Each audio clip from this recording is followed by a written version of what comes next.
Pemirsa, Kejaksaan Tinggi Bengkulu menyita uang senilai 103,3 miliar rupiah dari perkara korupsi tambang yang telah menyeret 12 orang tersangka. Pemirsa, inilah tumpukan uang 103,3 miliar rupiah yang berhasil disita penyidik Kejaksaan Tinggi Bengkulu dari kasus dugaan tindak pidana korupsi di sektor pertambangan batubara.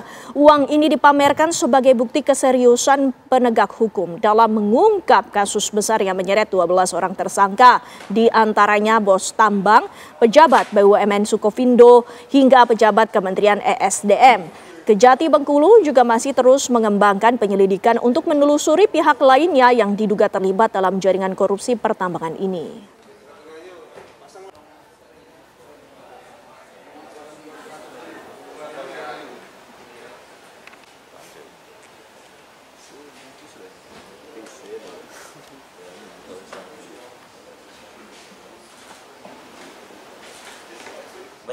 Jumlah siswa yang mengalami dugaan keracunan usai menyantap paket makanan bergizi gratis MBG di Cipongkor, Kabupaten Bandung Barat, Jawa Barat terus bertambah. Hingga Selasa siang sudah mencapai 364 orang. Atas peristiwa ini Bupati Kabupaten Bandung Barat JJ Rici Ismail menetapkan kejadian luar biasa atau KLB. Para siswa yang mengalami dugaan keracunan MBG berasal dari berbagai tingkatan pendidikan, mulai dari PAUD hingga SMA atau sederajat. Dari 364 siswa yang dirawat, sebanyak 225 siswa dipulangkan. Rata-rata siswa yang keracunan mengalami sesak napas, pusing, dan mual. Atas kejadian ini, Bupati Kabupaten Bandung Barat, JJ Rici Ismail, sudah menetapkan status kejadian luar biasa atau KLB. Selanjutnya, pihak pemerintah Kabupaten Bandung Barat telah menutup dapur MBG di Cipongkor dan akan melakukan kajian terhadap dapur-dapur MBG terkait standarisasi kelayakan MBG.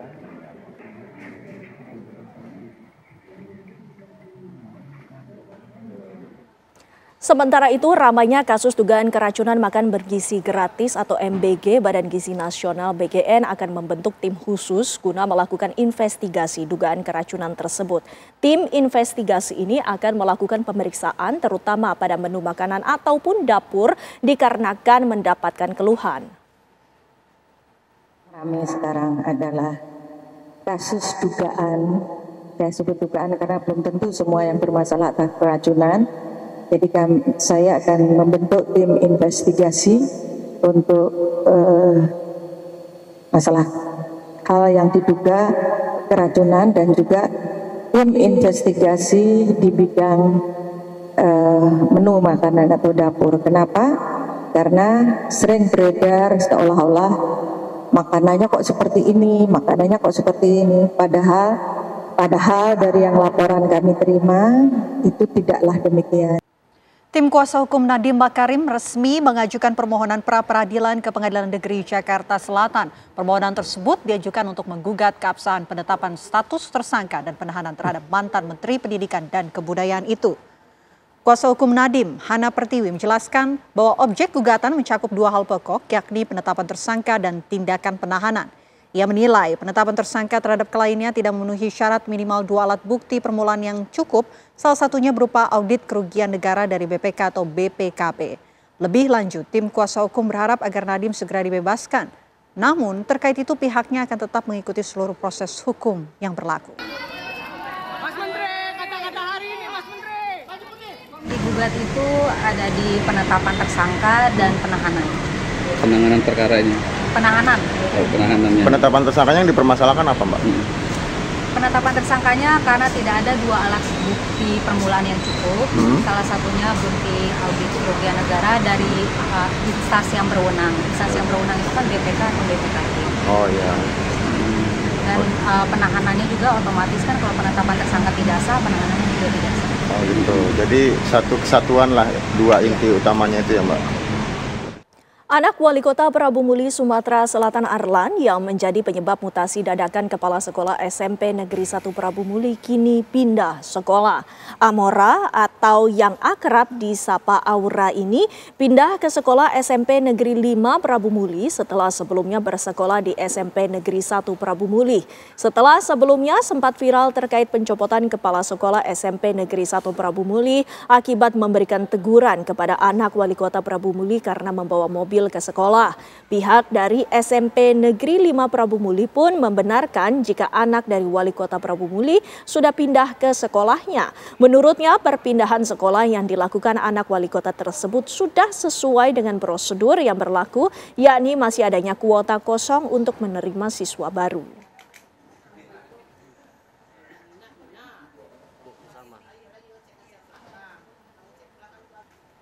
Ratusan hektar lahan di 2 desa di Kecamatan Sukamakmur akan dilelang usai diagunkan dan disita aset dari kasus BLBI.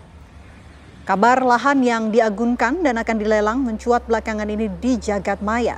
Total lahan yang diagunkan kurang lebih 800 hektar dan berada di 2 desa, yaitu Desa Sukamulya dan Desa Sukaharja, Kabupaten Bogor.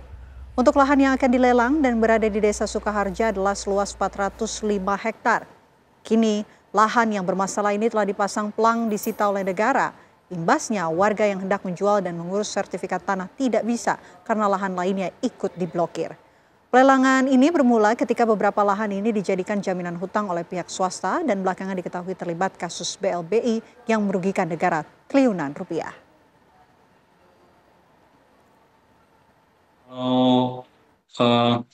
Bank Perkembangan Aceh itu atas nama Cingcat Lir Darmawan. Kemudian dia memberikan pinjaman ke atas nama Haji Madrawi tahun 83. Kalau terkait dengan lokasi itu perkebunan atau pertanian di wilayah Gunung Batu 1, tepatnya di blok 16 Batu Karut.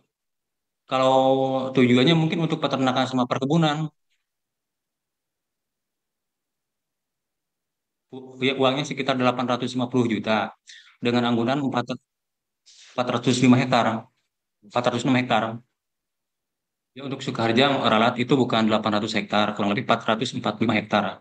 Kalau upaya sudah dilakukan, kita udah berkirim surat ke BPN Bogor, ke Bupati, tembusan ke BPN Bogor 2 dan di Cibinong, dan ke Serta juga udah ada tembusan dulu, pernah dikasih surat dari desa. Ya, respon dari warga desa merasa permasalahan ini cepat dibereskan lah ke pihak-pihak dari BPN. Iya, warga masyarakat sih berharap perusahaan ini cepat kelar, buka blokir secepatnya gitu. Pengurusan administrasi jangan berbelit-belit ya kepada BPN Bogor Timur atau ke Bapenda Bogor.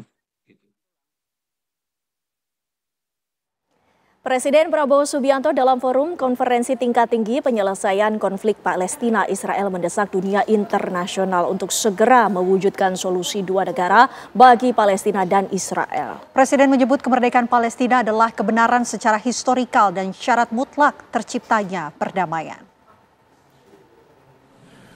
President Emmanuel Macron, President of the French Republic, His Highness Prince Faisal bin Farhan Al Saud, Foreign Minister of the Kingdom of Saudi Arabia, as the co-chairs of this distinguished meeting. Co-chairs, Excellencies, distinguished representatives of the United Nations, I wish to extend our deepest appreciation and highest regards to the governments of France and the Kingdom of Saudi Arabia for their leadership in convening this important deliberation. It is with a heavy heart that we recall the ongoing unbearable tragedy in Gaza. Thousands of innocent lives, many of them women and children, have been killed. Famine looms. Human catastrophe is unfolding with our eyes. We condemn all acts of violence against innocent civilians. Therefore, it is today with dignity that we gather to take our historical responsibility. This responsibility speaks not only to the fate of Palestine, but also to the future of Israel. and also the very credibility of the United Nations. We condemn all violence against innocent civilians. Therefore, Indonesia once again reiterates its commitment to the two-state solution in the Palestine problem. Only this two-state solution will lead to peace. We must guarantee statehood for Palestine, but Indonesia also declares that once Israel recognizes the independence and the statehood of Palestine, Indonesia will immediately recognize the state of Israel, and we will support all guarantees for the security of Israel. The New York Declaration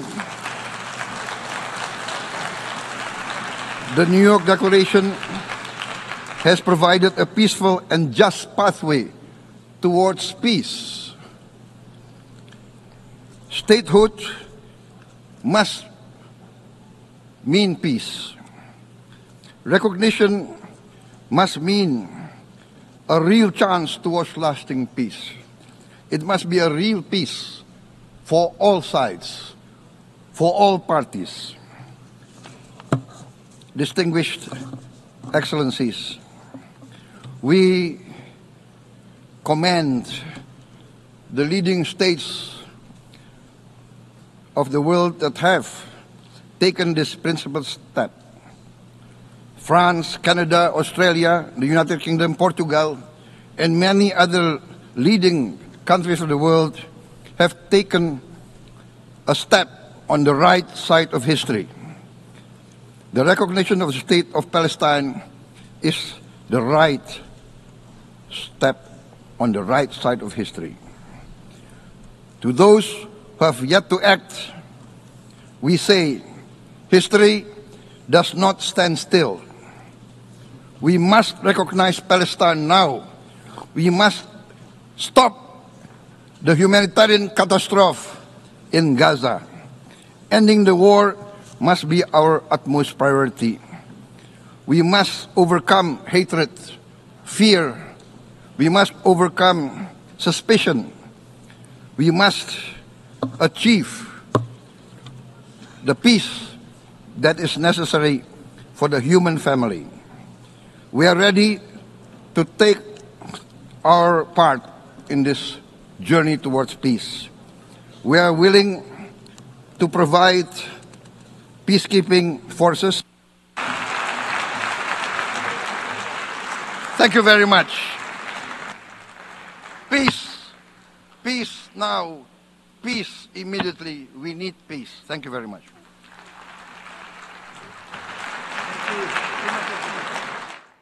Kami akan mengajak Anda pemirsa untuk mengupdate informasi terkini terkait pidato Presiden Prabowo di Forum Sidang Majelis Umum PBB akan disampaikan oleh rekan kami Haidar Fasyal. Selamat malam waktu Jakarta, Fasyal. Bagaimana persiapan di sana?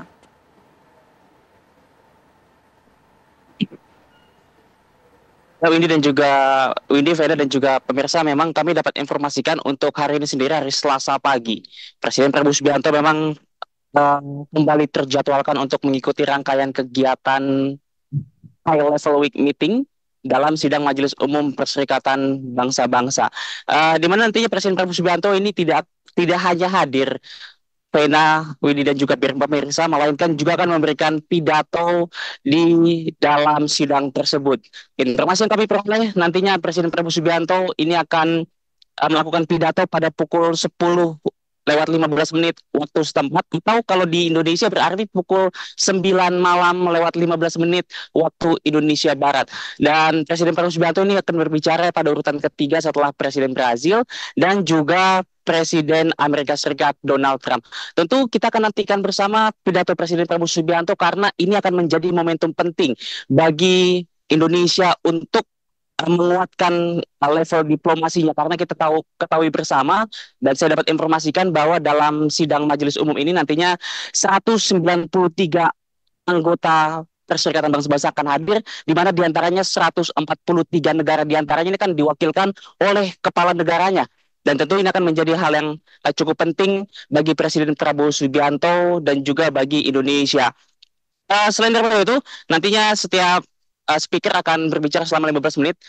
Vena, Windy, dan juga pemirsa, adapun Presiden Prabowo Subianto nanti akan menyampaikan terkait beberapa hal. Kalau kami dapat informasikan, ini akan membahas terkait dengan isu Palestina dan juga bagaimana nantinya Presiden Prabowo Subianto akan memaparkan solusi-solusi yang dapat Indonesia berikan, termasuk mungkin juga akan mendorong negara-negara lain yang belum mengakui kemerdekaan Palestina untuk segera mengakuinya, seperti yang sempat disampaikannya juga dalam forum Two State Solution kemarin.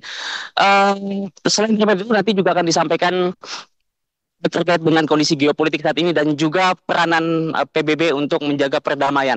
Nah, Vena, Windy, dan juga pemirsa, yang menarik selain menghadiri dan juga berpidato dalam sidang Majelis Umum Perserikatan Bangsa-Bangsa, ini hari ini Presiden Prabowo Subianto juga nanti akan beragendakan melakukan sejumlah pertemuan bilateral, di mana kami mendapatkan informasi bahwa nanti siang nanti pada pukul 1 waktu setempat ini Presiden Prabowo Subianto akan keluar dari markas PBB untuk kemudian menuju ke satu hotel yang tidak jauh dari markas PBB, yang informasinya akan bertemu dengan salah satu Baik, terima kasih Haidar Faisal atas laporannya langsung dari New York, Amerika Serikat. Pemirsa, apa kabar Indonesia Malam masih akan kembali selepas jeda. Pemirsa, bulan September menjadi bulan gelombang reshuffle Kabinet Merah Putih. Selengkapnya sesaat lagi. Wakil Menteri Keuangan Anggito Abimanyu terpilih menjadi Ketua Dewan Komisioner Lembaga Penjamin Simpanan atau LPS periode 2025-2030. Anggito terpilih usai menjalani fit and proper test atau uji kepatutan dan kelayakan yang digelar Komisi 11 DPR RI. Anggito menggantikan posisi Purbaya Yudi Sadewa yang kini menjabat Menteri Keuangan Republik Indonesia. Alhamdulillah saya sudah mensyukur itu, dan LPS adalah dimana meningkatkan peran LPS. Lanjut. Ini pendek. Jadi Komisi 11 DPR RI telah memilih secara musyawarah dan mufakat untuk menetapkan anggota Dewan Komisioner Lembaga Penjamin Simpanan periode 2025 adalah sebagai berikut. 1. Anggito Abimanyu ditetapkan sebagai Ketua DKLPS. Kemudian Saudara Farid Ashar Nasution, Wakil Ketua Dewan Komisioner LPS. 3. Dodi Zulverdi, anggota Dewan Komisioner LPS bidang program penjaminan dan resolusi bank. 4. Ferdinand Dwiko Raja Purba, anggota DKLPS bidang program penjaminan polis. 2. Keputusan Komisi 11 DPR RI ini akan ditindaklanjuti sesuai dengan mekanisme peraturan perundang-undangan. Pemirsa, bulan September menjadi bulan gelombang reshuffle Kabinet Merah Putih. Presiden Prabowo Subianto melakukan bongkar pasang formasi kabinet yang cukup besar jumlahnya. Selain mengganti 5 menteri, Prabowo juga melantik sejumlah pejabat pemerintah yang baru. Selengkapnya dalam ulas UTAS, gebrakan Prabowo perkuat formasi kabinet.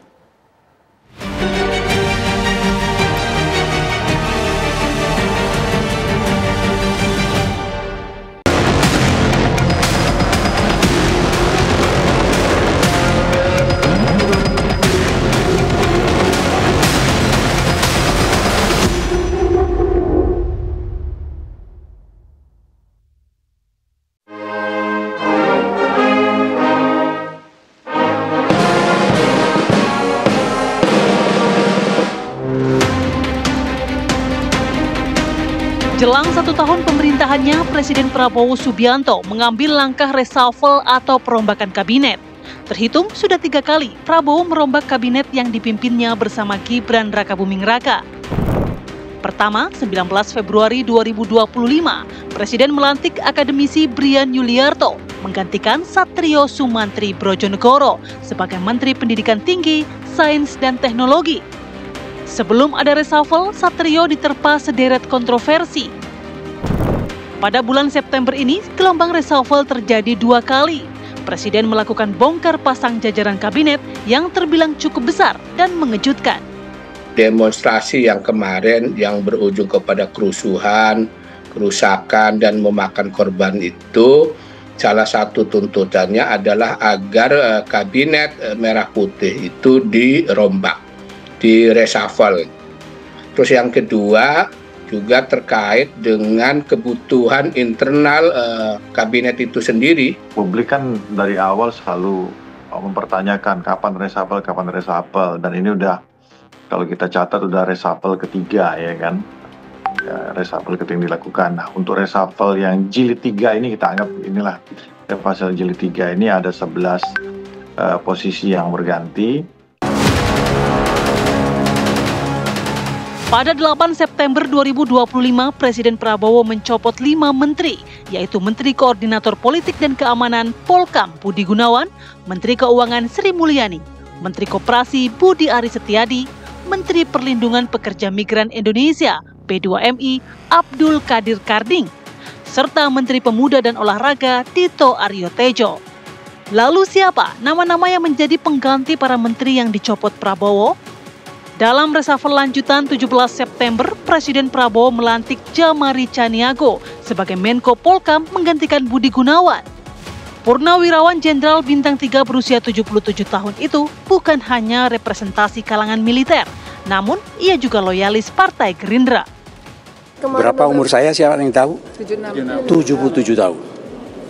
Ya, sebentar lagi. 77 tahun. Gunakan sisa umur itu untuk tetap mengabdi kepada bangsa dan negara. Nggak ada istilah-istilahan. Ayo kita sama-sama baiki, walaupun saya tahu kita sudah berusia sekian. Jadi nggak ada lah ya kan manuver-manuver, mau ngapain, ambisi untuk apa, tidak ada lagi lah. Itu sih sebenarnya pesan-pesannya ya. Jadi ada antara kapasitas ya kan, track record ya kan, kemudian juga ini ke depan bisa bekerja sama dengan nyaman dengan Pak Presiden, itu yang paling penting ya kan. Ya, jatah kursi menteri untuk partai besutan Prabowo bertambah. Ada sederet nama elit Gerindra yang mendapat jabatan di istana, di antaranya Rohmat Marzuki yang menjadi wakil Menteri Kehutanan. Bendahara DPD Gerindra Jawa Tengah itu menggantikan Sulaiman Umar yang dulunya kader PDI Perjuangan. Ada pula elit Gerindra yang posisinya makin kuat di kabinet, seperti Ferry Juliantono yang naik dari wakil menteri menjadi Menteri Koperasi. Reshuffle kali ini menunjukkan bagaimana Presiden itu melakukan konsolidasi politik internal. Indikatornya apa? Satu, indikatornya adalah Presiden memperbanyak komposisi kursi menteri, terutama dari Partai Gerindra. Ya. Reshuffle saat ini mudah-mudahan jadi tidak relevan lagi kalau kita ngomongin afiliasinya kemana-kemana, dan kalau pertanyaannya apakah ini orang ya dekat Pak Prabowo atau tidak, saya rasa ini bukan masalah itu ya, tidak relevan lagi kalau kita menyatakan ini masalah dekat atau tidak dekat, latar belakangnya dari profesional atau partai politik, tapi lebih kepada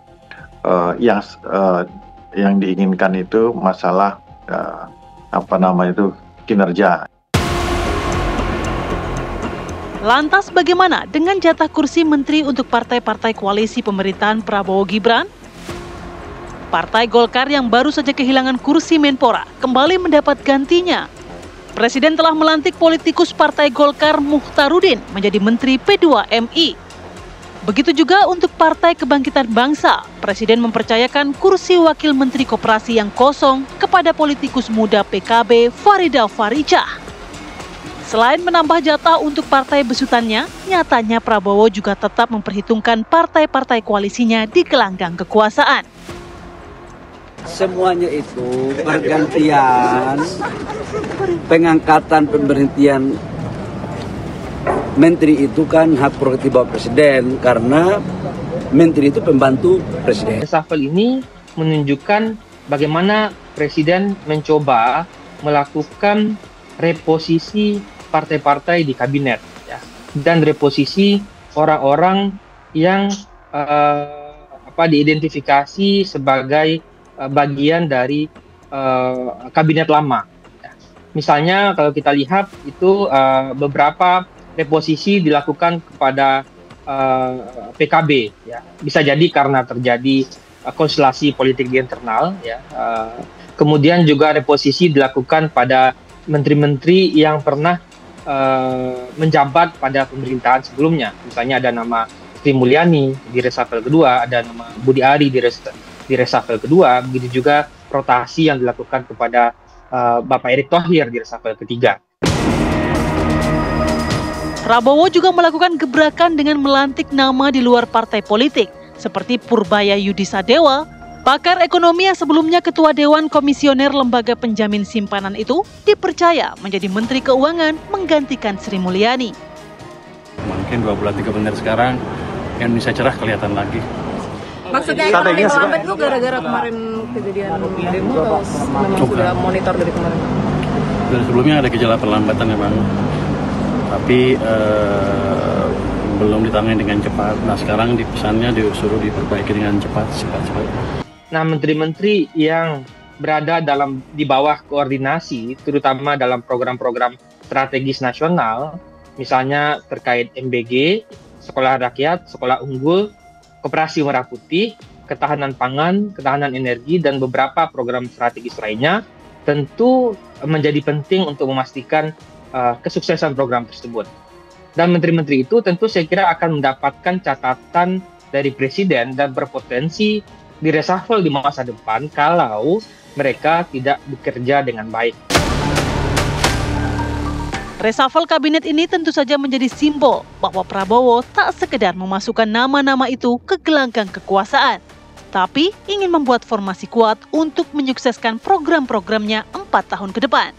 Selain itu, reshuffle juga menjadi alarm bagi jajaran kabinet untuk bekerja sungguh-sungguh, karena reshuffle bisa dilakukan kapan saja oleh Presiden Prabowo.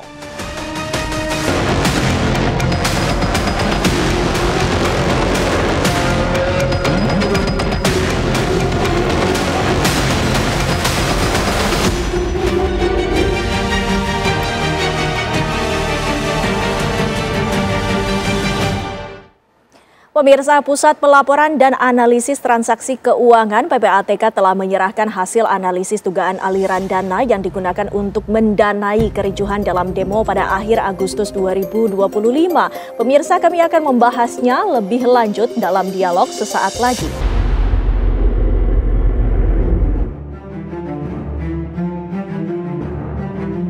Pusat Pelaporan dan Analisis Transaksi Keuangan (PPATK) telah menyerahkan hasil analisis dugaan aliran dana yang digunakan untuk mendanai kericuan dalam demo pada akhir Agustus 2025. Namun, hasilnya tidak diungkap oleh PPATK secara rinci. Sebelumnya, Polda Metro Jaya meminta PPATK untuk menelusuri aliran dana yang diduga digunakan dalam kericuan di Jakarta beberapa waktu lalu sekaligus mencari dalangnya. Penyidik menemukan indikasi adanya pemberian upah kepada remaja yang ikut dalam aksi demo.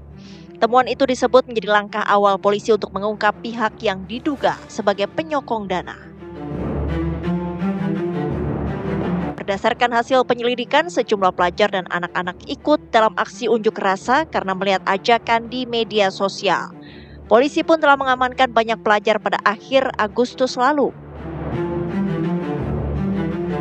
Polda Metro Jaya telah menetapkan 43 orang sebagai tersangka terkait demo anarkis di Jakarta. 1 diantaranya masih berusia di bawah 18 tahun. Lantas apa hasil analisis yang dilakukan oleh PPATK? Betulkah ada aktor utama yang mendanai demo ricuh Agustus lalu? Dan siapakah dalang tersebut? Ya, itu tadi yang menjadi pertanyaan. Apa saja yang menjadi temuan dari PPATK? Kami akan membahasnya, pemirsa, bersama sejumlah narasumber. Bersama kami sudah ada Irjen Pol Purnawirawan Ariyato Sutadi yang merupakan penasehat ahli dari Kapolri. Selamat malam. Assalamualaikum. Selamat malam.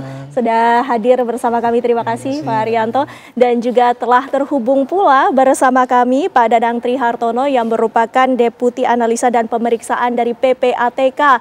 Selamat malam. Assalamualaikum Pak Dadang.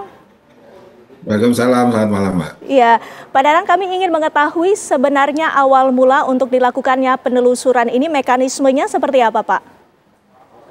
Jadi seperti halnya dengan dugaan tindak pidana lainnya, kami bekerja itu baik secara proaktif, artinya kami menginisiasi proses penelusuran aliran dana terlebih dahulu, setelah menemukan hasilnya kami sampaikan kepada penyidik, atau reaktif, artinya penyidik sudah memulai kasusnya lalu meminta aliran dana ke kami untuk menguatkan atau mensinkronkan dengan alat-alat bukti yang ada. Jadi prinsipnya ada dua mekanisme kerja tersebut di PPATK. Kapan awal mula dari Polda Metro Jaya ini meminta kepada PPATK untuk melakukan penelusuran tersebut, Pak Danang? Ya, jadi setelah kerusuhan itu terjadi, kami terus berkoordinasi baik dengan Polda Metro maupun pihak yang lainnya. Kira-kira ada nggak aliran dana yang perlu kami cek dan perlu kami telusuri lebih lanjut.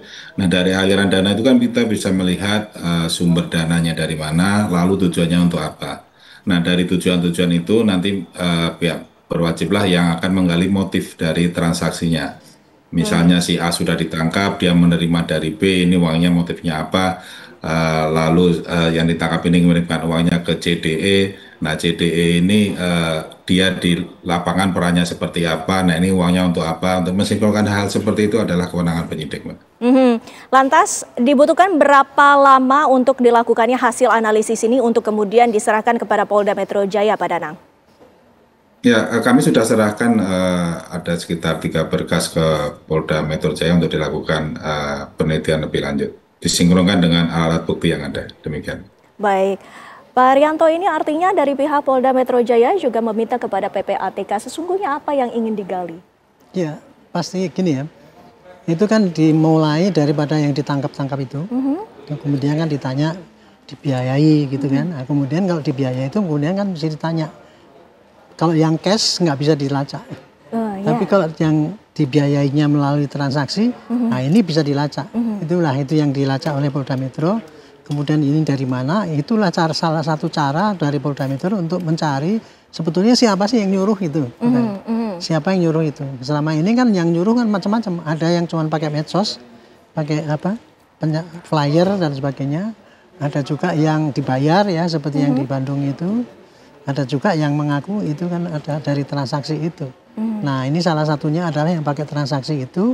Maka dari mana, kemudian dari situlah nanti kemudian polisi akan bisa menentukan, oh ini dulu yang mendanai si A ini. Dan itu nanti masih pasti akan ditelusuri lagi. Karena bukan hanya ini saja. Jadi permintaan kepada PPATK pasti nanti akan berkelanjutan itu. Artinya pengembangan dari pemeriksaan sejumlah yang telah tertangkap. Yang tertangkap dan kemudian kenapa kok kamu ikut? Nah itu kemudian kan ada macam-macam yang mengatakan. Kesaksiannya berbeda-beda. Nah, kalau yang pakai transaksi itulah yang kira-kira disasar lewat PPATK itu caranya. Karena kan polisi kan nggak bisa kalau ngecek di bank kalau tanpa ada dasar laporannya. Dasar ini kan polisi mempunyai kewenangan untuk melacak uang-uang yang dicurigai dilakukan hasil kejahatan maupun dipakai untuk kejahatan. Itulah entry point-nya polisi mencari penyelidikan itu. Ya, Pak Danang, apakah ini artinya dari PPATK sendiri memeriksa yang merupakan transaksional berdasarkan bank saja ataupun yang tadi sempat dicurigai oleh Pak Arianto tadi melalui media sosial juga termasuk salah satu yang menjadi fokus PPATK?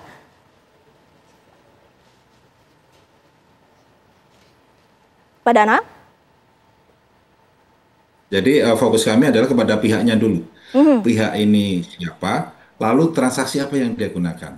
Kalau dia hanya menggunakan perbankan tentu ya kami hanya mengecek di banknya. Tapi kalau dia menggunakan misalnya apa istilahnya e-wallet, lalu seperti Shopee Pay, seperti GoPay ya kami akan mengarah ke situ juga. Artinya semua instrumen-instrumen keuangan yang digunakan ini akan kami telusuri dan kami lacak dan nanti akan dikuatkan dengan bukti-bukti di lapangan oleh penyidik.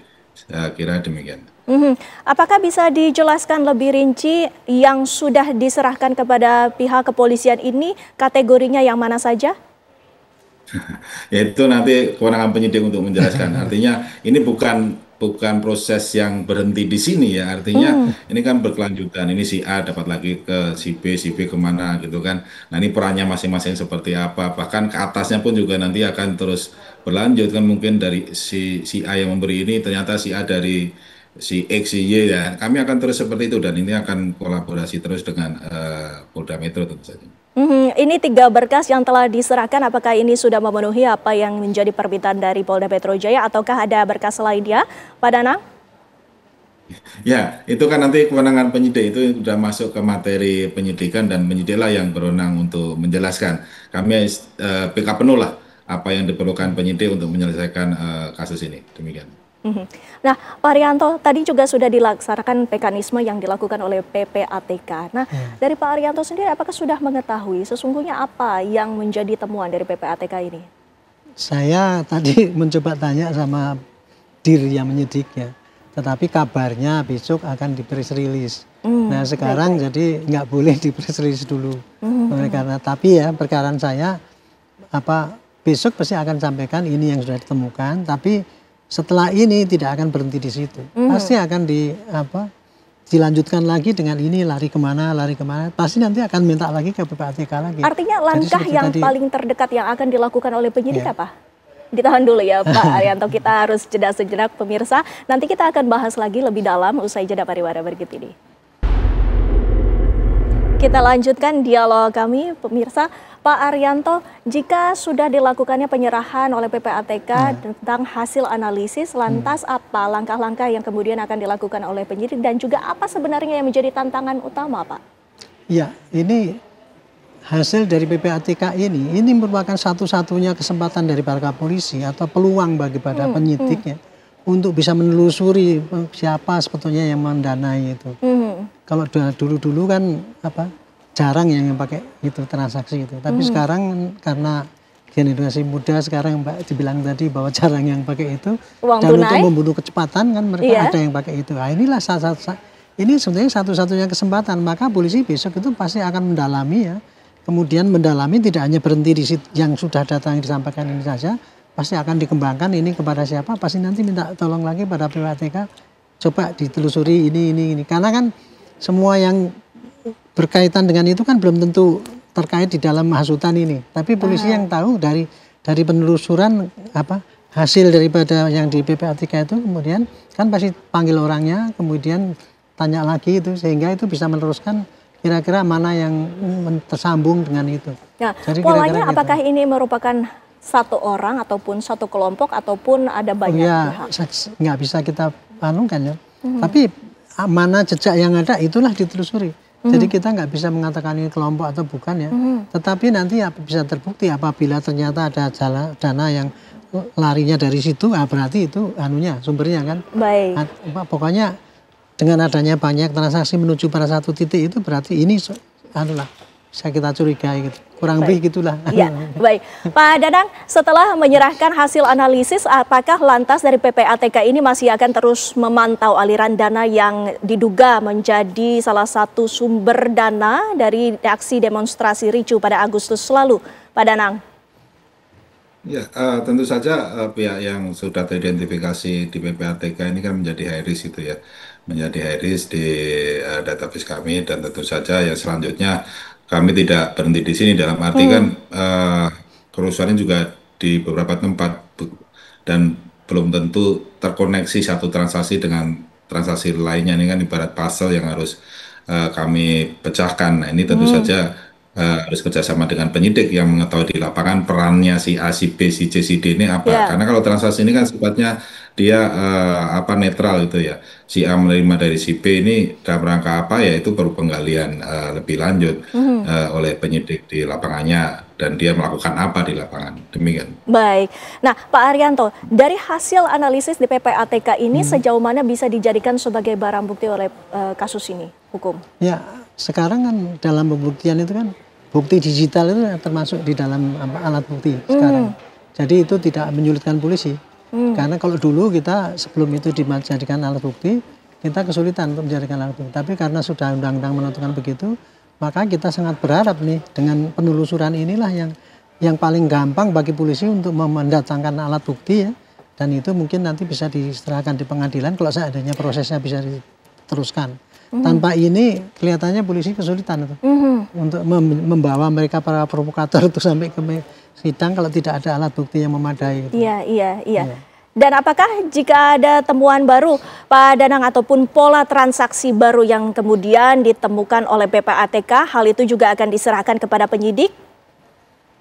Ya, tentu saja akan kami serahkan kepada penyidik, di mana yang bersangkutan itu terkait kerusuhan di mana gitu ya. Apakah di Jakarta, ataukah di Bandung, ataukah di mana. Ini kan perlu kerjasama dengan penyidik di berbagai wilayah juga gitu. Jadi memang tidak fokus di satu area, satu orang, dua orang, tapi kita melakukan banyak pengolahan data dan kerjasama dengan penyidik-penyidik gitu. Lantas untuk rekening yang dicurigai sebagai pendana demonstrasi tersebut, apakah lantas ada tindakan seperti misalnya di pemblokiran? Ya, ini kan udah artinya udah terjadi gitu ya. Dananya juga sudah digunakan dan saldonya juga sudah sangat kecil. Jadi dan saya kira tidak ada kepentingan yang mendesak untuk memblokir rekening tersebut, karena memang sebagian sudah diamankan juga orangnya gitu kan. Jadi memang kami tidak melakukan pembekuan terkait tersebut, kecuali memang ada di layar atas, paling atas ini masih melakukan pengumpulan dana. Nah ini yang akan kami hentikan gitu. Dan Pak Arianto, kami ingin juga mengkonfirmasi apakah betul jumlah tersangka ini ada 43 orang ataukah ada penambahan jumlah tersangka dari Polda Metro Jaya? Kalau saya tidak tahu perkembangan itu. Kemarin yang dirilis begitu ya. Itu jadi kan selama ini kan sudah selesai itu yang di lapangan itu. Jadi mungkin penambahan kelihatannya sih tidak kelihatan ya. Justru kemarin pengurangan kan dari yang ditangkap segini kemudian yang dilepas 1.300, yang ditangkap cuma tinggal 43 sekarang. Untuk penambahan mungkin ya nanti kalau seandainya dari penelacaan ini ada, mungkin bisa jadi kalau buktinya cukup gitu. Tetapi kalau tidak ya polisi mesti hati-hati. Kemarin lagi menangkap orang yang provokator yang hanya flyer itu aja kan udah diprotes. Katanya kita kan menekan orang nggak boleh berdemokrasi. Padahal kita kan menangkap orang-orang yang memprovokasi anarki ya yang kita tangkapin itu. Gitu. Dan apakah dari pihak kepolisian juga akan menelusuri adanya dugaan-dugaan aliran dana yang mungkin tidak hanya dalam transaksional perbankan? Iya pasti kalau seandainya kemarin tuh yang aku dibiayai oleh X gitu ya, kan biasanya si X kemudian siapa orangnya nggak tahu gitu. Kalau yang ada tahu pasti ditelusuri itu, karena polisi sekarang kan arahnya kan mencari siapa sih yang mendanai orang itu yang ada di belakang layar. Itu aja kuncinya. Cuman kalau sekarang ini kebetulan kalau yang dari PPATK itu kan bukti yang terkuat dan termudah untuk dilacak. Tapi kalau untuk yang pemberian dan cut loss itu kita kalau sudah sekarang ini kan sudah kelewat waktunya itu. Jadi agak menemui kesulitan untuk mengembangkan dari yang sisi itu. Ya, Pak Danang, apa sesungguhnya yang bisa menjadi rekomendasi agar sifatnya aliran dana kepada aksi demonstrasi ini tidak terulang kembali, Pak Danang? Iya, sebenarnya juga perlu preventif juga dari masyarakat gitu ya.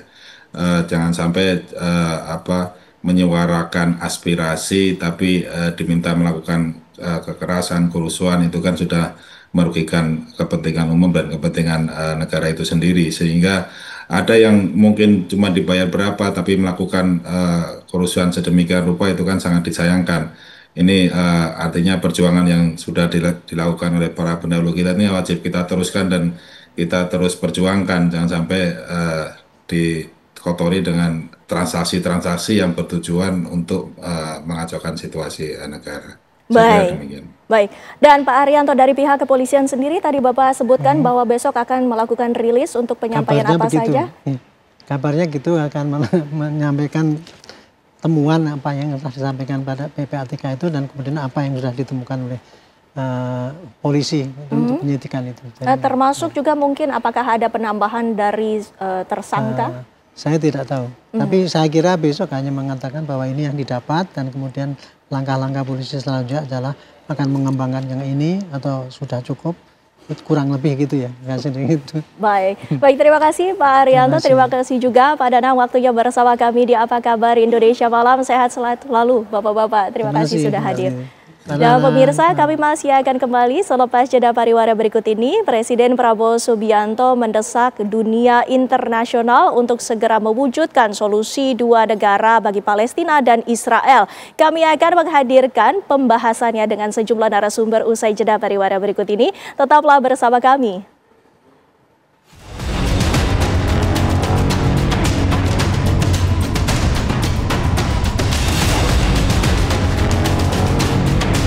and also the very credibility of the United Nations. Therefore, Indonesia once again reiterates its commitment to the two-state solution in the Palestine problem.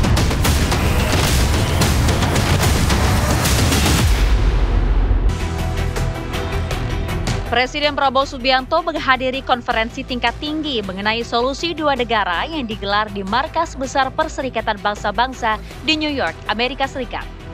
Presiden Prabowo Subianto menyatakan Indonesia mengecam terhadap segala bentuk kekerasan terhadap warga sipil di Gaza, Palestina, dan bencana kemanusiaan yang terjadi di sana. Prabowo kembali menyerukan kemerdekaan Palestina dan desakan untuk segera menghentikan perang. Ia menegaskan pengakuan terhadap negara Palestina adalah langkah di sisi yang benar dalam sejarah. Presiden Prabowo mengajak mereka yang ragu untuk segera mengakui Palestina. Negara-negara yang mengakui Palestina terus bertambah, mulai dari Inggris, Prancis, Australia, Kanada, hingga Portugal menyatakan mengakui negara Palestina yang berdaulat. Saat ini, total 157 dari 193 negara anggota PBB telah mengakui negara Palestina. Yang terbaru, pengakuan Palestina yang merdeka yang dikumandangkan Presiden Prancis Emmanuel Macron dalam forum PBB kemarin.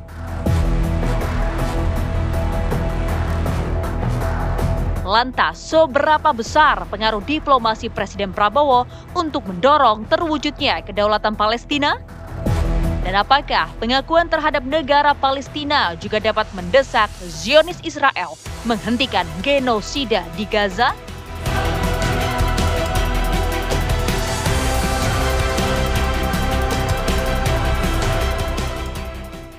Ya, itu pertanyaannya pemirsa, seberapa besar diplomasi dari Presiden Prabowo Subianto untuk mendorong kedaulatan dari Palestina di panggung dunia. Kita akan bahas bersama dengan sejumlah narasumber. Saya akan perkenalkan untuk Anda pemirsa, di sebelah kanan saya sudah hadir Pizarro, pengamat Timur Tengah. Selamat malam Pak Pizarro. Selamat malam Mbak Vena, apa kabar? Sehat Pak.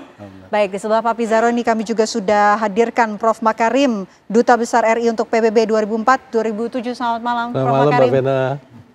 Selain dua narasumber ini, pemirsa, kami juga sudah terhubung bersama dengan anggota fraksi PKS DPR RI, Jazuli Juwaini. Selamat malam Pak Jazuli. Selamat malam, Assalamualaikum Pak Dubes dan Pak Pengamat. Waalaikumsalam warahmatullahi wabarakatuh. Kita buka terlebih dahulu ke Prof. Makarim ya. Prof. Makarim, walaupun memang bukan forum resmi ya, tapi kehadiran dari Presiden Prabowo Subianto dalam forum ataupun KTT Palestina di PB ini juga menjadi sorotan. Seberapa penting atau seberapa besar menurut Anda kehadiran dari Presiden Prabowo Subianto dalam forum tersebut kemarin? Ya. Kita mengenal ya bahwa kegiatan-kegiatan di Perserikatan Bangsa-Bangsa itu menarik perhatian dari masyarakat internasional secara luas. Ya. Nah, kita mengetahui bahwa masalah-masalah yang menyangkut mengenai masalah Palestina itu sekarang istilahnya menjadi top isu yang ada di pemerintah sana. Oleh karena itu, maka kehadiran daripada Bapak Presiden Prabowo Subianto di sana itu merupakan suatu simbol bahwa negara nomor 4 terbesar di dunia itu mengirim kepala negaranya untuk mewakili bangsanya terhadap masalah-masalah menyangkut Palestina. Ketiga juga kita lihat ya bahwa di dalam isu-isu yang besar dahulu Indonesia selalu menjadi pelopor dalam menggerakkan masyarakat internasional untuk mendorong apa yang disebut dekolonisasi. Ya, kita lihat bahwa sesudah konferensi Asia Afrika di Bandung, itu di mana-mana negara kemudian merdeka semua gara-gara dorongan yang timbul daripada Dasar-Sila Bandung tadi. Ya, nah sekarang dengan kehadirannya Presiden Republik Indonesia di dalam kesempatan pertemuan ya yang disponsori oleh Perancis maupun Saudi Arabia di bidang penyelesaian two-state solution ini merupakan suatu faktor yang sangat penting. Ini menunjukkan bahwa Global South ini sama-sama dengan kekuatan-kekuatan lain untuk mencoba mendorong lahirnya Palestina ke jadi kenyataan. Oke, Pak Pizarro, yang kita soroti adalah poin-poin pernyataan dalam pidato yang disampaikan oleh Presiden Prabowo Subianto dalam pidato kemarin. Ini salah satunya adalah menyampaikan komitmen Indonesia terhadap solusi dua negara. Tapi ada pernyataan yang juga menjadi sorotan lain. Salah satunya Indonesia melalui Presiden Prabowo Subianto berharap bahwa Israel bisa mengakui kemerdekaan Palestina dan setelah itu Indonesia juga akan mengakui kemerdekaan dari Israel. Bagaimana Anda melihatnya? Iya, pertama desakan untuk Israel mengakui kemerdekaan Palestina itu kayaknya hampir mustahil dilakukan oleh Israel karena jangankan kita pernah punya sejarah perjanjian Oslo tahun 1993 yang disebut-sebut sebagai upaya untuk menuju perdamaian antara Palestina dan Israel dan kemudian muncullah otoritas Palestina. Ketika itu terjadi, itu juga tidak ada jaminan bahwa Israel menghentikan penjajahan, penindasan dan aneksasi ilegal di tepi barat. Bahkan kalau kita lihat sejak perjanjian Oslo itu Mbak Vena, sampai sekarang wilayah tepi barat itu semakin lama tuh semakin kecil. Wilayah Palestina secara keseluruhan mungkin hanya sekedar 10-15%. Apa yang bisa kita harapkan? Jadi itu menurut saya agak sangat mustahil meminta Israel itu dapat mengakui kemerdekaan Palestina. Wong bantuan kemanusiaan yang berupaya diberikan oleh para lembaga kemanusiaan itu diblok kan, dihalangi oleh Israel, apalagi aspirasi politik masyarakat Palestina. Oke, baik. Saya mau ke Pak Jazuli kalau begitu. Pak Jazuli, kalau kita melihat kehadiran dari Presiden Prabowo Subianto kemarin yang juga membawa isu Palestina, menyatakan komitmen dari Indonesia terhadap kemerdekaan Palestina. Bagaimana Anda melihatnya? Iya, pertama kita harus mengapresiasi ya, dan saya tentu sebagai anak bangsa bangga dengan kehadiran Pak Presiden Prabowo di sidang Majelis Umum PBB ini. Dan ini menunjukkan bahwa Pak Presiden memiliki tekad yang kuat untuk mewujudkan apa yang dia sampaikan terkait dukungan terhadap kemerdekaan Palestina. Yang itu juga merupakan salah satu amanat dari konstitusi kita, bahwa Indonesia harus berperan aktif untuk mewujudkan perdamaian dunia. Saya setuju dengan Pak Dubes tadi. Indonesia dulu itu tidak pernah absen dalam forum-forum internasional. Sehingga Indonesia itu sangat dikenal dalam dunia internasional, khususnya pada zaman Presiden Soekarno. Orang di mana-mana, saya sendiri kalau pakai peci ini ke luar negeri, orang sudah langsung tahu ini Soekarno begitu. Nah, sekarang ini berbeda dengan 10 tahun yang lalu yang sering absen. Sekarang ini Pak Presiden Prabowo selalu tampil dalam forum-forum internasional. Selain merupakan satu kebanggaan terhadap Presiden, juga bisa mengangkat marwah dan martabat bangsa Indonesia itu sendiri dalam kancah dan forum internasional. Nah, itu yang pertama. Yang kedua, konten yang disampaikan oleh Pak Presiden Prabowo ini sangat kuat sekali tentang kemerdekaan, dukungannya terhadap kemerdekaan Palestina. Bahkan negara-negara yang mendukung sudah semakin bertambah dari 142 menjadi 150 lebih. Ya, harusnya kemerdekaan Palestina itu bisa terwujud dengan dukungan dan pengakuan dari sekian ratus lebih negara di dunia ini. Betul kata saudara saya, pengamat yang sangat cerdas ini, bahwa Israel memang tidak bisa diharapkan untuk mengakui. Maka jalannya untuk bisa Israel itu tidak meneruskan penjajahannya, tidak meneruskan pembantaiannya terhadap warga Gaza, warga Palestina, itu ada dua. Satu, tekanan politik yang kuat tentu di luar Israel. Kemudian yang kedua adalah Dewan Keamanan PBB itu harus menyusul, mengirimkan pasukan perdamaian. Dari 150 sekian negara itu diminta oleh Dewan Keamanan PBB untuk bisa mengirimkan pasukan perdamaian yang bisa menghentikan kebrutalan, kebiadaban dari pasukan Israel yang sudah kita lihat anak-anak Masya Allah, luar biasa. Saya tidak tega kadang melihatnya. Ibu-ibu, ada yang beberapa hari masih tidak bisa keluar dari rentuhan. Ada yang hancur kepalanya, ada yang putus tangannya, ada yang putus kakinya. Yang selamat pun mereka masih bisa belum bisa menemukan makanan, belum bisa menemukan pengobatan yang layak, dan seterusnya dan seterusnya. Nah, tapi ini ada persoalan. Amerika yang katanya negara paling mengklaim demokrasi itu memveto. Amerika yang katanya menghargai negara HAM di dunia itu memveto. Ini menjadi ganjalan utama. Karena itu saya setuju dengan beberapa negara, terutama Turki, yang mengatakan PBB harus direformasi. Karena hak veto yang ada ini tidak sejalan lagi dengan prinsip demokrasi.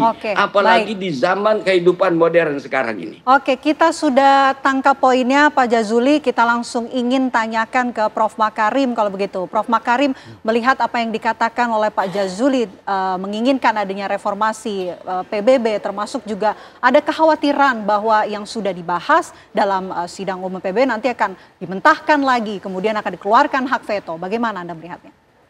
Ya, saya menganggap ya apa yang disampaikan itu tepat ya. Karena sebenarnya sekarang ini kan Perserikatan Bangsa-Bangsa itu melaksanakan proses-proses pengambilan keputusan dengan cara-cara yang ada sejak tahun 45. Jadi perumusan daripada cara-cara pengambilan keputusan itu berdasarkan pola geopolitik tahun 45, bagaimana distribusi kekuasaan yang terjadi tahun 45. Seperti kita ketahui sekarang kan sudah keadaannya berbeda. Ya, apa yang terjadi tahun 45 sudah berubah sama sekali di dalam keadaan yang sekarang. Ya, kita melihat bahwa sekarang ini yang menjadi anggota tetap Dewan Keamanan PBB itu kan hanya 5 negara. Ya, yaitu Prancis, Inggris, ya, Cina, Amerika dan Rusia. Ya, tapi sekarang negara-negara di luar itu yang jauh lebih kuat daripada Prancis, ya, itu banyak sekali, ya, tapi sama sekali tidak punya bersuara. Nah, ini menggambarkan bahwa tata cara daripada Perserikatan Bangsa-Bangsa saat ini perlu disesuaikan dengan apa yang terjadi masa kini, ya, apa geopolitik masa kini, apa juga kekuatan-kekuatan negara pada masa kini. Nah, untuk bisa mencerminkan hal itu, satu-satunya jalan itu adalah bagaimana melakukan apa yang disebut tadi reformasi. Ya. Nah, reformasi ini harus juga berkaca dengan baik. Karena apa? Karena dalam rangka untuk bagaimana negara-negara besar itu selalu mendukung Perserikatan Bangsa-Bangsa pada perumusan Piagam Perserikatan Bangsa-Bangsa dahulu, maka anggota tetap Perserikatan Bangsa-Bangsa Dewan Keamanan itu diberi hak veto. Ya, maksudnya supaya mereka itu mendapat insentif untuk terus membantu Perserikatan Bangsa-Bangsa. Nah, sekarang ini untuk bisa merubah yang namanya Perserikatan Bangsa-Bangsa itu harus dimainkan dahulu yang pengertian mengenai hak veto tadi. Oke, baik. Ya, hak veto itu harus dibikin semacam klasifikasi mengenai untuk apa hak veto bisa dilakukan. Untuk apa? Apakah humanitarian causes itu harus memakai juga hak veto? Ya, itu kan juga merupakan hal yang perlu disesuaikan. Jadi perlu adanya reformasi PBB, penyesuaian dengan era saat ini yang sudah jauh berbeda dengan semenjak didirikan dahulu. Tapi menarik juga kita ingin soroti dalam KTT Palestina di PBB kemarin, ini ketidakhadiran ataupun keabsenan dari Amerika Serikat dan juga Israel yang juga mungkin ini akan menjadi pertanda bahwa sikap dari Amerika Serikat ini jelas dalam sidang Majelis Umum PBB yang sebentar lagi akan kita saksikan bersama. Kita akan bahas nanti usai jeda. Apa kabar Indonesia Malam akan kembali untuk Anda sesaat lagi pemirsa. Anda kembali menyaksikan Apa Kabar Indonesia Malam. Pemirsa, kita lanjutkan diskusi kita. Saya mau kembali ke Prof. Makarim. Prof, kalau kita lihat dalam KTT Palestina di PBB kemarin, Amerika Serikat dan juga Israel ini absen, tidak hadir. Bagaimana Anda membaca ketidakhadiran dari Amerika Serikat dan juga Israel? Apalagi kita beberapa jam lagi akan memasuki waktu dimulainya sidang Majelis Umum PBB.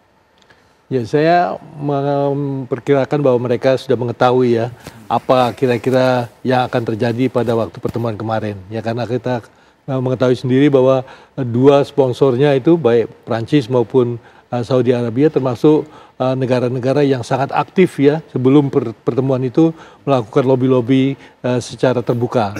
Nah, kedua juga mereka kan ingin supaya tidak terpojokkan pada waktu perdebatan mengenai hal itu di kemarin itu ya. Nah, jadi daripada mereka sifatnya defensif dan juga kelihatan melindungi hal-hal yang tidak disukai oleh masyarakat luas, maka dia lebih baik tidak hadir ke tempat itu. Nah, saya juga menduga nanti pada saat hal-hal negara-negara tertentu ingin bicara mengenai Palestina, nanti delegasi Israel mungkin juga nggak mau hadir pada waktu pertemuan di SM PBB tadi ya. Jadi dia akan hanya hadir di saat-saat misalnya kalau Presiden Amerika Serikat, Perdana Menteri PNG atau negara-negara yang mendukung mereka baru mereka hadir gitu. Jadi mereka sangat tidak mau terlihat terpojokkan pada pertemuan-pertemuan itu. Tapi kita sudah mengetahui ya bahwa sekarang ini terjadi pergeseran yang sangat luar biasa. Kalau tahun yang lalu atau 2 tahun yang lalu itu sidang yang menyangkut naik Palestina terjadi, itu kan semua orang melihat bahwa Amerika dan Eropa itu pasti akan melawan posisi dari Palestina. Tapi sekarang kan sudah bergeser, ya, bahwa yang akan terjadi dan kita sekarang sudah bisa melihat besok yang akan terjadi itu adalah sebagian besar masyarakat internasional itu akan pro Palestina, sedangkan sebagian kecil daripada masyarakat termasuk Amerika Serikat dan beberapa negara yang 9 negara lain itu yang mencoba mendukung Israel. Ya. Apalagi lebih dari 140 negara sudah mengakui kemerdekaan Palestina. Bagaimana sebetulnya Anda melihat, Pak Pizarro, posisi dari Amerika Serikat dan juga Israel dengan makin banyaknya dukungan untuk Palestina? Yang terjadi yang terakhir kan menarik ya, di Israel sendiri, di Tel Aviv, Benjamin Netanyahu secara mendadak menggelar pertemuan kabinet darurat ya untuk merespon sekutu-sekutu dia yang selama ini sebenarnya mendukung kebijakan luar negeri Israel dan Amerika Serikat seperti Prancis, Australia dan juga Kanada ini tiba-tiba berbalik arah. Netanyahu menghadapi tsunami politik yang sangat luar biasa pada hari ini, di mana ini sudah tidak diprediksikan di tahun-tahun sebelumnya bahwa gelombang dukungan terhadap Palestina itu begitu besar. Kita bayangkan Mbak Vena ya, kalau dulu itu mungkin tahun 90-an itu masih di bawah 100 negara-negara yang mengakui Palestina. Nanti naik pada tahun 2012 di atas 100 dan sekarang sudah mencapai 157 dari 193 negara. Itu artinya 75%. Ini juga sikap Macron, sikap Kanada kemudian kan dianggap sebagai global north selama ini. Negara-negara utara yang tidak berani lah melawan kebijakan luar negeri Amerika Serikat. Dukungan terhadap Israel itu seperti sebuah red line bagi negara-negara Eropa untuk tidak keluar batas menghadapi kebijakan luar negeri Amerika Serikat. Tapi sekarang berubah semuanya.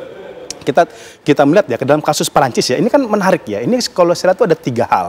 Kenapa kemudian Macron kemudian secara berani dan vulgar kemudian mengakui Palestina. Pertama, ini sudah terjadi gesekan terlebih dahulu dengan Netanyahu pasca genosida Gaza yang terjadi pada tahun 2023. Itu kan terjadi perdebatan sengit sebelumnya antara Netanyahu dengan Macron, di mana Prancis secara tegas menuding bahwa Israel telah melakukan kejahatan kemanusiaan. Yang kedua, kasus serangan Israel ke Libanon dan ke wilayah di Timur Tengah yang lainnya. Ini juga menjadi titik kritis hubungan Macron dengan Netanyahu yang kemudian semakin lama semakin panas ya antara Prancis dengan Israel. Dan yang ketiga, jangan lupa ada tekanan politik yang begitu sangat kuat sekarang di internal Prancis, di mana banyak sekali kelompok-kelompok aktivis sipil. Kalau kita sekarang lihat ada gelombang kapal kemanusiaan Global Smooth Flotilla ya dari Tunisia menuju Gaza, itu jangan lupa banyak orang-orang Prancis di situ. Salah satunya misalkan anggota parlemen Eropa asal Prancis itu Rima Hassan. Dia terlibat di situ. Artinya Macron ini juga menghadapi gerakan tekanan politik yang sangat kuat di dalam negeri hingga kemudian dia tidak ada pilihan untuk kemudian mengakui Palestina dan kemudian bergeser kebijakan politiknya untuk tidak lagi menganak-emaskan atau menjadi sekutunya Israel. Cuman tantangannya ialah apakah Prancis berani melakukan embargo senjata kepada Israel? Itu dia. Kita nantikan bersama ya. Saya mau kembali ke Pak Jazuli kalau begitu. Pak Jazuli, kalau seperti yang Anda katakan tadi perlu didorong adanya reformasi PBB. Tapi yang saat ini menjadi sorotan Pak, ketika kemudian hasil pertemuan ini hanya rekomendasi tanpa implementasi saja, apa sebetulnya yang harus didorong, langkah apa yang harus Indonesia dorong untuk mendukung terwujudnya implementasi? Saya ingin kembali menyorot tentang ketidakhadiran Amerika dan Israel. Ketidakhadiran Amerika dan Israel ini sesungguhnya mereka secara psikologis sudah mengakui kekalahan mereka dalam menghadapi opini dunia. Tadi yang disebutkan oleh sahabat saya, negara-negara yang selama ini mendukung Perancis, Australia, Inggris segala macam itu sudah berubah. Yang kedua juga di dalam negerinya masyarakat Israel itu banyak yang mendemo Netanyahu. Yang ketiga tadi gerakan Sumud itu banyak juga dari seluruh mancanegara yang berkumpul di situ. Artinya secara psikologis mereka sebenarnya sudah sudah merasanya sudah tidak ada lagi yang membela mereka gitu. Secara psikologis mereka sudah merasa kalah sebenarnya. Yang kedua, ini sebagai bukti bahwa Amerika Serikat tidak serius dengan ucapannya ingin mewujudkan perdamaian dunia, tidak ingin dunia ini damai, tidak ingin masyarakat dunia ini tentram, ya, tidak ingin berhenti pembantaian yang ada di Gaza ini. Ini kan politik dua kaki namanya, ya. Ini yang sebenarnya yang kita harus kenali secara baik yang ada dan terjadi di Amerika Serikat. Padahal Amerika Serikat sendiri itu sama seperti Perancis. Tekanan dalam negerinya juga luar biasa. Mereka yang masih memiliki nurani kemanusiaan yang baik, itu mereka melakukan demonstrasi dan seterusnya. Nah, ketika ini dalam kondisi PBB yang belum direformasi atau restrukturisasi seperti sekarang ini, memang ada dua menurut saya tekanan yang bisa dilakukan. Yang pertama adalah tekanan politik.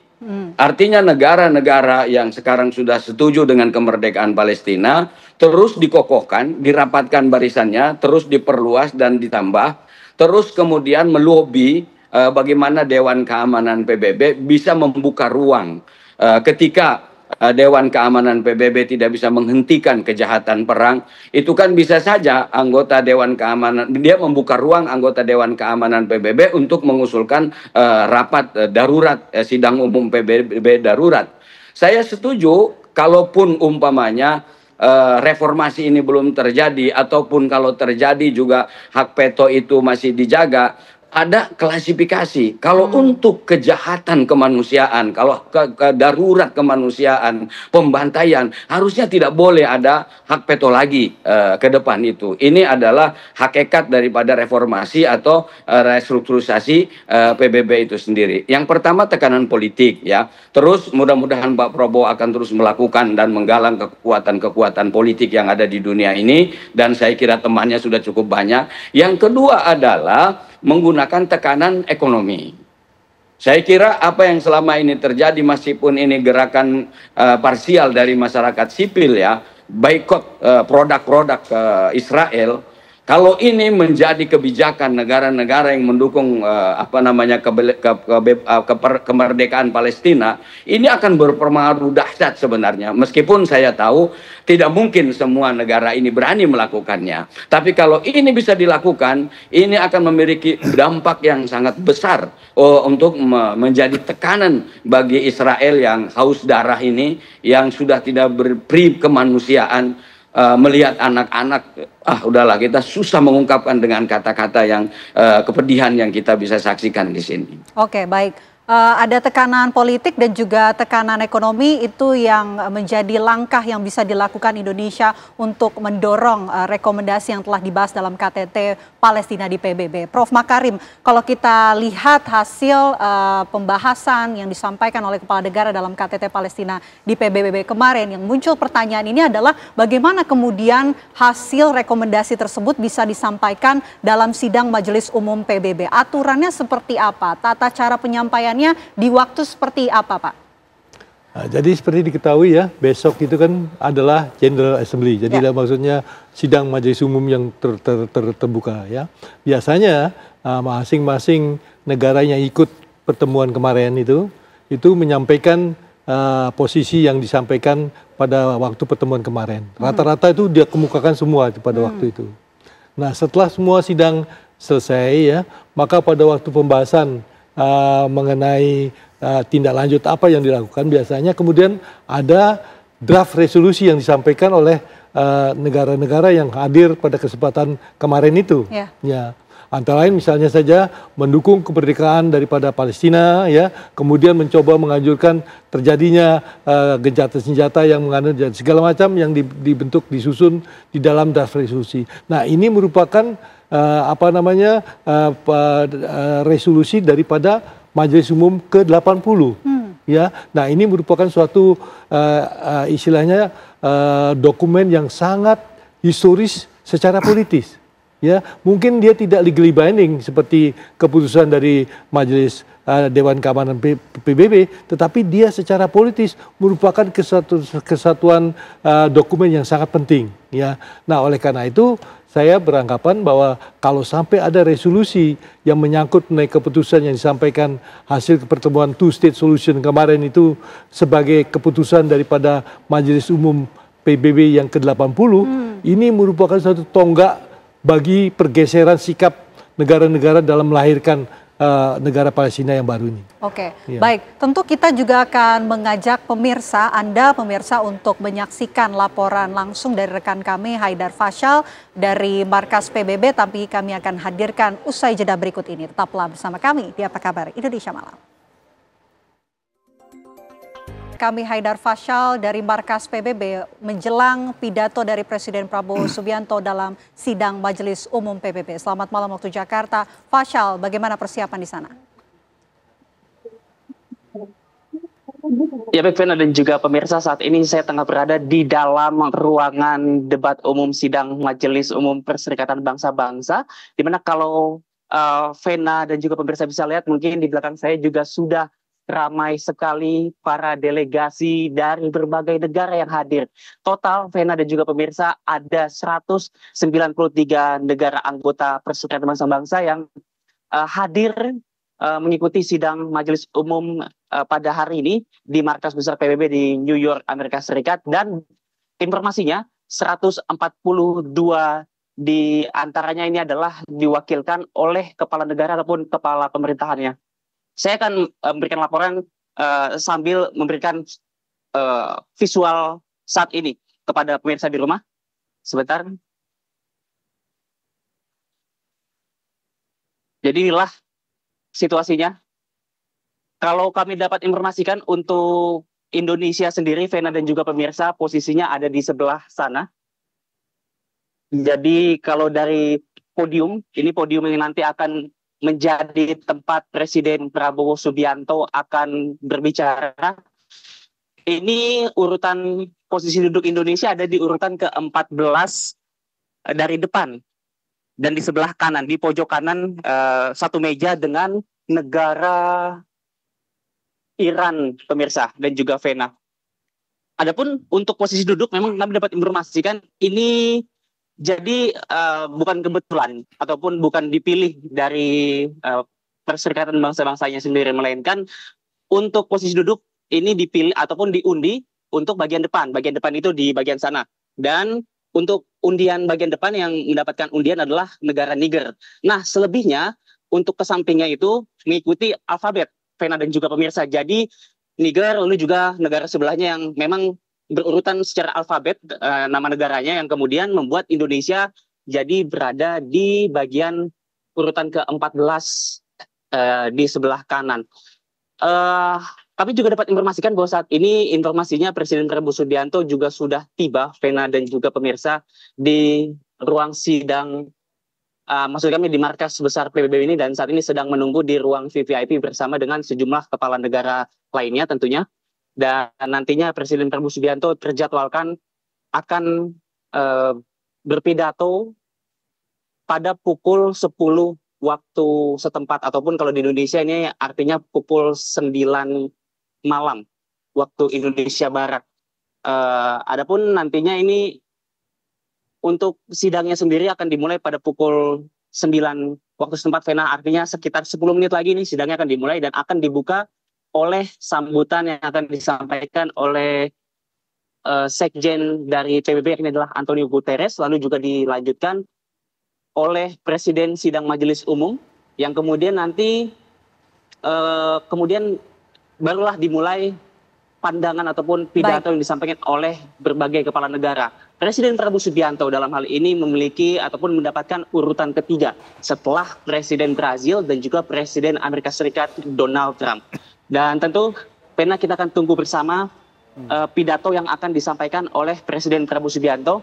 Informasinya nanti akan membahas dan menekankan posisi Indonesia terhadap baik, Fasyal, kedaulatan negara Palestina, di samping isu-isu lainnya seperti misalkan terkait dengan situasi geopolitik saat ini dan juga terkait dengan reformasi multilateral. Terima kasih, Fasyal. Untuk sementara kami kembalikan ke studio. Terima kasih, Fasyal, atas laporan Anda. Nanti kita akan update lagi laporan Anda.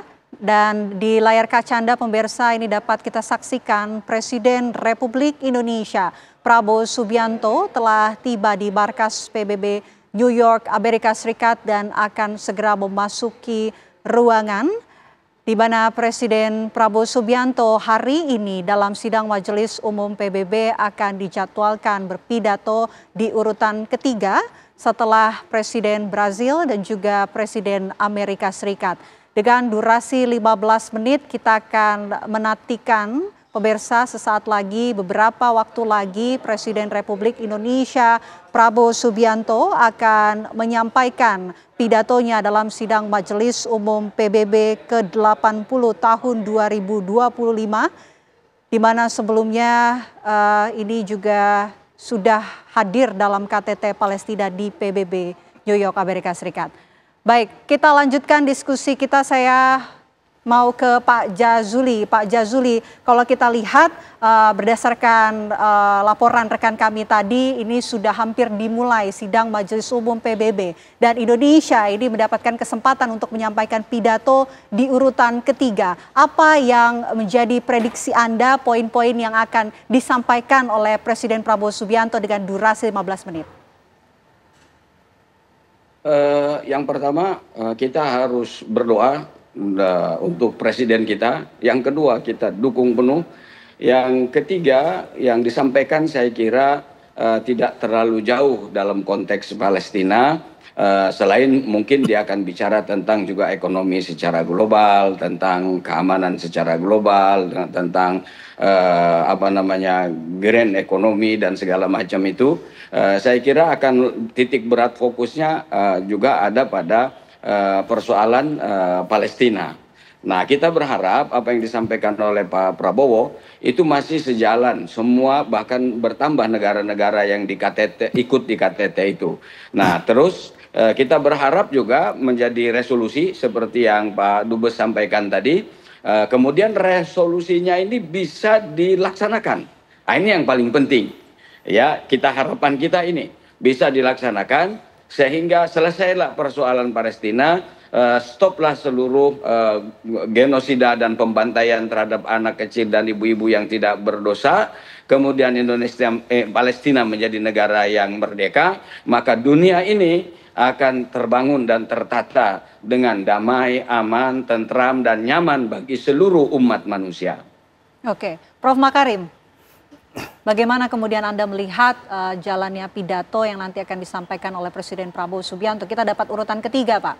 Ya, saya rasa ya Presiden Prabowo Subianto itu akan menggunakan kesempatan ini untuk menjelaskan sekali lagi posisi Indonesia berkaitan dengan masalah-masalah global, utamanya masalah Palestina. Ya, Presiden Prabowo Subianto akan mengatakan mengenai Indonesia akan dukung two-state solution dan kita ingin menyatakan bahwa kemerdekaan Palestina tidak hanya merupakan suatu cita-cita, tapi ini akan menjadi realitas, ya, mengenai hal itu. Dan kedua yang saya juga akan gambarkan bahwa Pak Prabowo juga ingin menggambarkan juga mengenai bagaimana pentingnya bangsa-bangsa di dunia ini untuk menjaga apa yang disebut multilateralisme. Multilateralisme itu adalah suatu posisi bersama yang dilakukan secara bersama-sama, tidak dilakukan secara unilateral. Ya, sekarang kan kita melihat banyak gagasan-gagasan atau langkah-langkah yang diambil secara unilateral dan itu berbahaya. Kenapa berbahaya? Karena itu akan ditentukan oleh kekuatan politik dan kekuatan militer yang individual sifatnya. Oleh karena itu, maka sebaiknya multilateralisme ini akan hidup kembali sebagai apa yang dilakukan pada tahun 60-70 ya, di mana PBB bisa bermain secara efektif karena masalah multilateralismenya itu menjadi dominan secara umum. Dan yang terakhir yang saya perhatikan yaitu bahwa tentunya Presiden Prabowo Subianto juga ingin menunjukkan kepada masyarakat bangsa-bangsa mengenai bagaimana posisi Indonesia ke depan. Ya. Nah ini juga disampaikan, ini juga kebetulan merupakan satu-satunya kesempatan setelah 10 tahun ya Presiden Prabowo Subianto itu bisa bertemu dengan masyarakat nasional di PBB, dan ini baik sekali ya untuk bisa menyampaikan juga posisi Indonesia secara konkret ya, agar supaya kita bisa diterima sebagai leader daripada Global South dalam masa-masa yang akan datang. Oke, Pak Pizarro. Ya, kalau kita lihat tadi postur para pemimpin dunia yang hadir ada 142, berarti pertama saya memprediksi Pak Prabowo akan lebih banyak bicara tentang konteks geopolitik. Karena kan dari 142 negara yang hadir ini banyak juga Global South. Negara-negara Global South yang sekarang juga terus berjuang soal tentang stabilitas, soal keamanan, ekonomi, dan sebagainya. Pasti fokus geopolitik tidak bisa dihindari oleh Pak Prabowo untuk dibahas. Kedua, Pak Prabowo pasti akan membahas perluasan dari pernyataan yang disampaikan dalam konferensi KTT Palestina kemarin. Ya. Karena kemarin kan sangat sebentar sekali, sangat sangat singkat, 5 menit, dan itu sebagai seorang pemimpin seperti Pak Prabowo itu waktunya sangat tidak cukup. Maka Pak Prabowo prediksi akan memperluas tentang gagasan-gagasan dia mengenai tadi two-state solution, penghentian genosida Gaza, penjajahan, dan kemudian upaya untuk mengirimkan bantuan kemanusiaan. Kemudian yang terakhir juga menarik Mbak Vena, kita postur menteri-menteri yang dibawa nih. Ini itu ada Pak Sugiono, Menteri Luar Negeri, Pak Julhas, Pak Rosan, ada Pak Pigai, Pak Natalius Pigai dari Menteri HAM. Nah, isu-isu HAM dalam negeri tampaknya juga pasti udah disiapkan, diantisipasi nih. Apalagi kemarin kan kenapa membawa menterinya juga itu kenapa hadir dalam kasus forum Papua misalkan, kemudian kasus Agustus segala macamnya. Ini yang kira-kira disiapkan diantisipasi Pak Prabowo jikalau negara-negara yang selama ini mendukung Israel kayak Pasifik misalkan, Papua Nugini itu kemudian menyerang isu ini. Gitu ya. Jadi dari postur para pejabat yang dibawa ini juga kita bisa prediksi bahwa arah Pak Prabowo juga sangat menguatkan tentang aspek HAM. Tapi sekali lagi sama kayak tadi Pak Dubes, Pak Jazuli, ini kita angkat topi lah.